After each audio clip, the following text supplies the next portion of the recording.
میلاد النبی کو 12 ربیع الاول کو ہر بھائی، ہر مسلمان اپنے گھر کے آنگن میں ایک پیڑ لگائے۔ سبحان اللہ سبحان اللہ، بولو لگاؤ گے؟ انشاءاللہ۔ اپنے گھر کے آنگن میں ایک پیڑ لگا، کم سے کم ایک لگاؤ۔ ایک وجہ، پہلا فائدہ، جب تک اس کا سائے میں جانور بھی آرام کریں گے اس کا اجر اللہ آپ کو عطا کرے گا، نمبر ایک۔ نمبر دو، اگر وہ پھول والا ہے، اس کے پھول کی خوشبو سے لوگوں کے مشامے جہاں معطر ہوں گے اللہ آپ کو اجر دے گا۔ آپ زمین پہ رہیں یا نہ رہے، دنیا سے چلے جائیں، اجر ملے گا۔ لوگ اس کا پھل کھائیں گے، اس کا اجر بھی اللہ آپ کو دے گا۔ اور اگر نہ وہ پھل والا ہے، نہ پھول والا ہے، نہ ایسا ہے نہ ویسا ہے، اس کی ہری ہری پتیاں جب تک اللہ کا ذکر کرتی رہے گی اللہ اس کا ثواب آپ کو عطا کرتا رہے سبحان گا۔ اللہ۔ اور ہر وقت میلاد مصطفیٰ کی یادگار قائم رہے گی کہ 1500 سالہ میلاد آیا تھا تو ہمارے گھر کے آنگن میں یہ درخت نے اپنی جگہ پایا تھا۔ سبحان اللہ۔ بولو کرو گے انشاءاللہ؟ اب جن کے گھر کے آنگن میں جگہ نہیں ہے تو جہاں جگہ ہو اجازت لے کر ایک ایک درخت لگائے۔ کوئی مشکل کام ہے؟ میں سمجھتا ہوں کہ پورا ایک درخت، میری اپنی معلومات کے مطابق، بلکہ اب میں اپنی معلومات نہیں دیتا، مفتی صاحب نے بہت درخت لگائے عیدگاہ پہ۔ کتنے میں ہیں؟ نہیں، ایک درخت کتنے میں لگتا ہے خرچہ؟ ایک درخت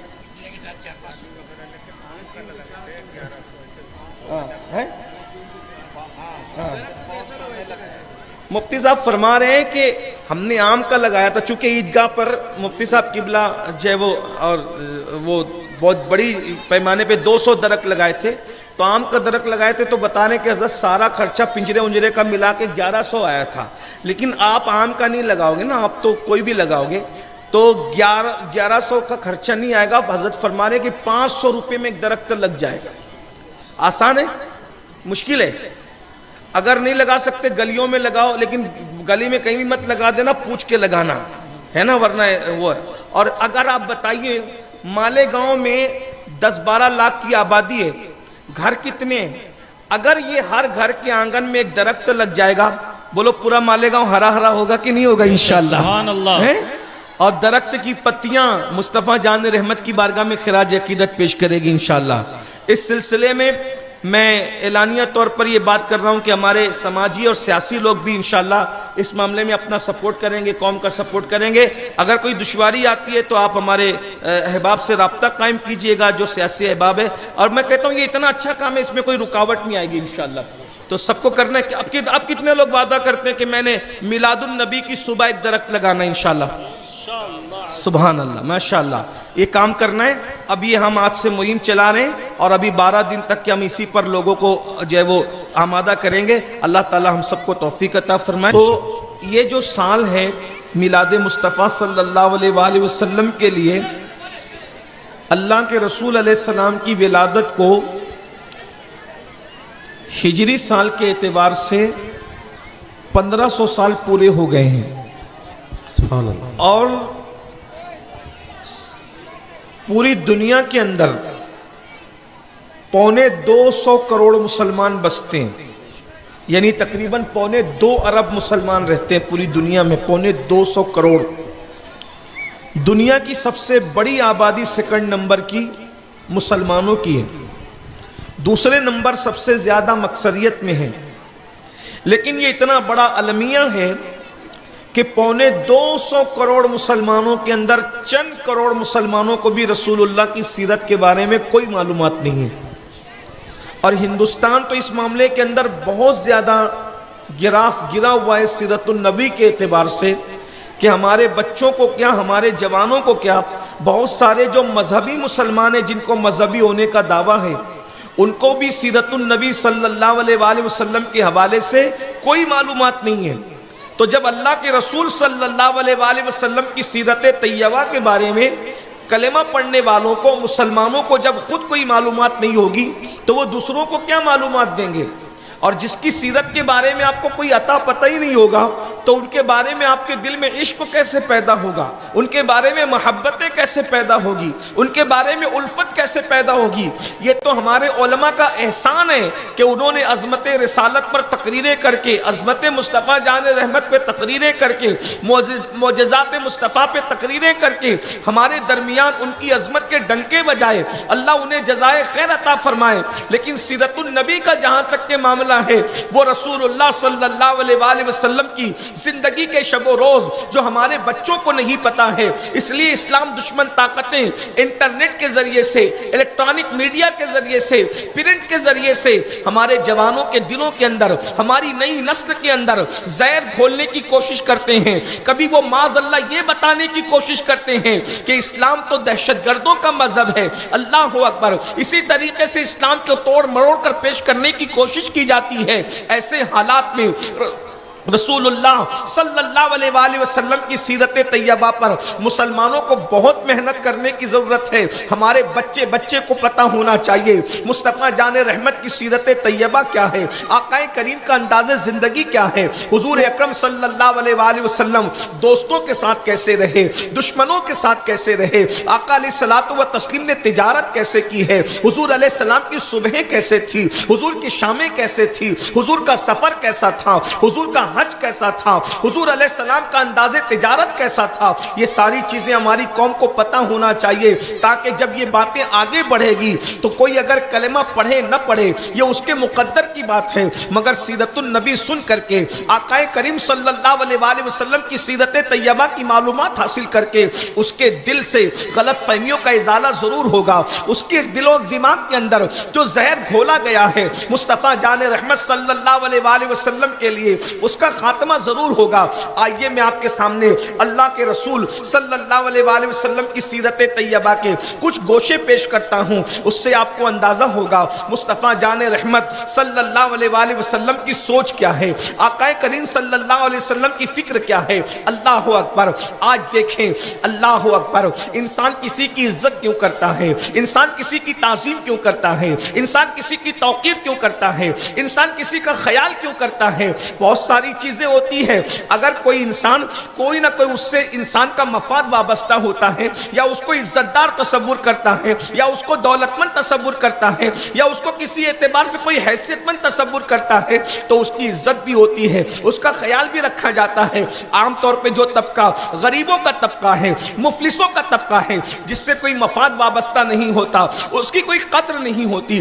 آپ خود بھی دیکھ سکتے ہیں، اگر آپ شادیوں کو دیکھیں تو غریبوں کی شادیوں میں دعوت دینے کے باوجود بھی اتنے لوگ نہیں آتے جو امیروں کی شادیوں میں آتے ہیں۔ اللہ اکبر۔ حالانکہ کبھی کبھی ایسا بھی ہوتا ہے، بلکہ کبھی کبھی کیا اکثر ایسا ہوتا ہے کہ غریبوں کی شادیوں میں عزت زیادہ ملتی ہے۔ وجہ یہ ہے کہ وہاں لوگ محدود ہوتے ہیں تو چہرے بھی دیکھے جاتے ہیں، عزت بھی دی جاتی ہے۔ غریب کو احساس ہوتا ہے میرے دروازے سے کوئی جو وہ ناراض ہو کر کے نہ جائے، لیکن ہم دیکھتے ہیں جہاں بیٹھنے کے لیے جگہ خالی ہوتی ہے ان غریبوں کے یہاں لوگ نہیں آتے، اور جہاں نمبر لگا کر کے جو ہے ذلیل ہو کے کھانا پڑتا ہے وہاں لوگ بھیڑ لگا لگا کر کے کھاتے ہیں۔ یہ ساری چیزیں آپ دیکھتے ہیں، لیکن چونکہ غریب کا سب سے بڑا عیب یہ ہے کہ اس کے پاس غربت ہے، پیسہ نہیں ہے، دولت نہیں ہے، مال نہیں ہے، اور مالدار کا سب سے بڑا حسن یہ ہے کہ اس کے پاس دولت ہے۔ میں مالداروں کو کوسنے نہیں آیا، مال کوئی بری چیز نہیں ہے، ایک تجزیہ پیش کرنا چاہتا ہوں کہ لوگ کس کی قدر کرتے ہیں کس کی نہیں کرتے ہیں، تاکہ سیرت طیبہ کا پہلو آپ کے سامنے آئے۔ اللہ اکبر۔ میرے آقا صلی اللہ علیہ وآلہ وسلم کے دیوانوں، ذرا غور کیجئے، کوئی نہ کوئی حیثیت ہوتی ہے تو خیال رکھا جاتا ہے، اور حیثیت نہیں ہوتی تو نہ لوگ شادیوں میں شریک ہوتے ہیں نہ جنازوں میں شریک ہوتے ہیں۔ ہماری شادیاں امیروں اور غریبوں میں تقسیم ہو گئی ہے۔ اگر کسی کو کندھا بدل بدل کر کے جنازہ جا رہا ہو، سمجھ جانا کسی امیر شہر کا جنازہ ہے، اور جس جنازے میں کندھا دینے کے لیے لوگ بھی نہ پہنچتے ہوں، سمجھ جانا یہ کسی غریب اور مفلس کا جنازہ ہے۔ کون خیال رکھتا ہے؟ اللہ اکبر۔ اسی طریقے سے آپ دیکھتے چلے جائیں، اگر کسی دواخانے میں بھی مریض کو دیکھنے کے لیے جو ہے وہ عیادت کرنے والوں کی بھیڑ لگ رہی ہو، سمجھ جانا کہ بیمار پڑنے والا کوئی صاحب حیثیت ہے، مالدار ہے، اور اگر کسی کو دوا کے لیے بھی کوئی پوچھنے والا نہ ہو، اس کی دوا کے لیے چندے ہو رہے ہوں، سمجھ جانا کہ یہ کسی بیمار کسی غریب کا بیمار پڑ گیا ہے، کوئی غریب بیمار پڑ گیا ہے۔ یہ ساری چیزیں روزمرہ کو دیکھنے کی ہے۔ اگر سمدھی غریب ہو عزت نہیں دی جاتی، بہت دور کا کوئی جان پہچان والا ہو، مالدار ہو تو اس کو جھک کر سلام کیا جاتا ہے، چھوٹا بھائی غریب ہو عزت نہیں کی جاتی، کسی دور کے رشتہ دار سے کوئی بھائی کا رشتہ لگتا ہو تو لوگ بتاتے فلاں میرا بھائی ہے، غریب سگا بھائی ہے، وہ بھائی نہیں ہے، تعارف اس کا نہیں ہو رہا ہے، وہ دور سے پیدل چل کے رشتہ جا رہا ہے اور پھر تعلق جوڑا جاتا ہے کہ بھائی ہے۔ یعنی کہ بات کل یہی ہے، کہنے والے نے کہا تھا جن کے آنگن میں امیری کا شجر لگتا ہے ان کا ہے زمانے کو ہنر لگتا ہے۔ لوگ مفاد کے غلام ہیں، لوگ دولت کے غلام ہیں، لوگ عزت کے غلام ہیں، لوگ چڑھتے سورج کو سلام کرتے ہیں۔ لیکن اب آئیے میرے آقا کی سیرت طیبہ کا مطالعہ کیجئے، میرے سرکار کی سیرت کو دیکھیے۔ میرے آقا نے محبت کرنے میں نہ کالا دیکھا ہے نہ گورا دیکھا ہے۔ عام طور پہ ہماری محبتیں اسی طرف جھکتی ہے جس میں حسن ہوتا ہے، لیکن یاد رکھنا بظاہر جن میں حسن نہیں تھا مصطفیٰ جان رحمت نے ان کو بھی محبت عطا فرمائی۔ حضور نے خوبصورت لوگوں کو بھی محبت دی ہے، حضور نے کم خوبصورت لوگوں کو بھی محبت دی ہے، حضور نے غریبوں کو بھی محبت دی ہے، میرے آقا نے امیروں کو بھی محبت دی ہے، میرے سرکار نے کٹیا میں رہنے والے غلاموں کو بھی محبتوں سے نوازا ہے، اور محل میں رہنے والے غلاموں کو بھی محبتوں سے نوازا ہے، پھٹے کپڑے پہننے والوں کو بھی نوازا ہے محبتوں سے، قیمتی کپڑے پہننے والوں کو بھی نوازا ہے محبتوں سے۔ میرے آقا علیہ الصلوۃ والتسلیم نے اپنے ہم وطنوں کو بھی نوازا ہے، اور میرے آقا علیہ السلام نے مسافروں کو بھی نوازا ہے۔ حضور کی بارگاہ میں جو جاتا تھا محبتوں کی سوغات لے کر آتا تھا، پیار کی سوغات لے کر آتا تھا۔ ارے اس دور میں تو آزاد لوگوں کے مقابلے میں غلاموں کا حال یہ تھا کہ جانوروں سے کمتر مقام غلاموں کو دیا گیا تھا، لیکن قربان جائیں مصطفیٰ جان رحمت غلاموں سے بھی پیار کرتے تھے، غلاموں سے بھی محبت کرتے تھے۔ ارے یہ غلاموں سے محبت کا انداز تو تھا، اسی لیے غلاموں کو جب کوئی پیار نہیں دیتا تھا تو غلام مصطفیٰ جان رحمت کی بارگاہ میں آ جاتے تھے۔ اللہ اکبر، حتیٰ کہ میرے کریم آقا کا انداز یہ تھا، اللہ اللہ پاگلوں کو کون عزت دیتا ہے، لیکن یہ میرے سرکار کی شان ہے۔ حضور نے پاگلوں کو بھی حیثیت عطا فرمائی، حضور پاگلوں پر بھی توجہ کرتے تھے۔ بس اس لیے میں السلام علیکم ورحمۃ اللہ وبرکاتہ۔ امید ہے آپ سب خیریت سے ہوں گے۔ میرے پیارے عزیز دوستوں، بھائیوں اور بہنوں، آپ نے ابھی ہمارے محترم عالم دین حضرت سید امین القادری صاحب کا نہایت اہم اور قیمتی بیان سماعت فرمایا۔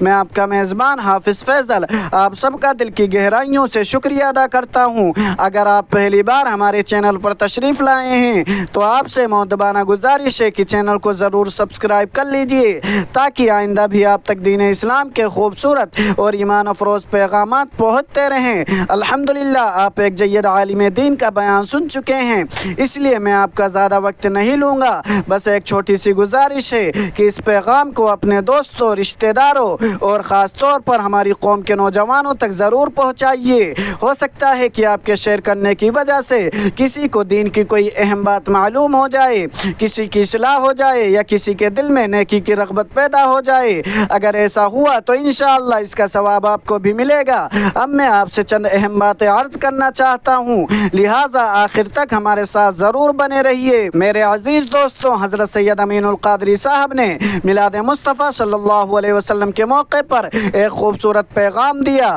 کہ ہر مسلمان اپنی استطاعت کے مطابق ایک درخت ضرور لگائے۔ اگر گھر میں جگہ ہو تو گھر کے صحن میں، ورنہ اجازت لے کر کسی مناسب جگہ پر درخت لگایا جائے۔ اس درخت سے اگر انسان، جانور یا پرندے فائدہ اٹھائیں، لوگ اس کے سائے میں بیٹھیں، اس کے پھلوں کی خوشبو یا پھل سے فائدہ حاصل کریں تو انشاءاللہ یہ نیکی اور صدقہ جاریہ کا ذریعہ بن سکتا ہے۔ اس کے ساتھ حضرت نے ایک بہت اہم بات کی طرف توجہ دلائی کہ صرف میلاد منانا ہی کافی نہیں، بلکہ ہمیں سیرت مصطفیٰ صلی اللہ علیہ وسلم کو سمجھنے اور اپنی زندگی میں اپنانے کی بھی ضرورت ہے۔ ہمارے بچوں اور نوجوانوں کو معلوم ہونا چاہیے کہ رسول اکرم صلی اللہ علیہ وسلم غریبوں، مسافروں، کمزوروں اور ضرورت مندوں کے ساتھ کس محبت اور شفقت سے پیش آتے تھے۔ آج ہمارا معاشرہ اکثر انسان کی قدر اس کے مال، عہدے اور حیثیت سے کرتا ہے، لیکن ہمارے آقا صلی اللہ علیہ وسلم نے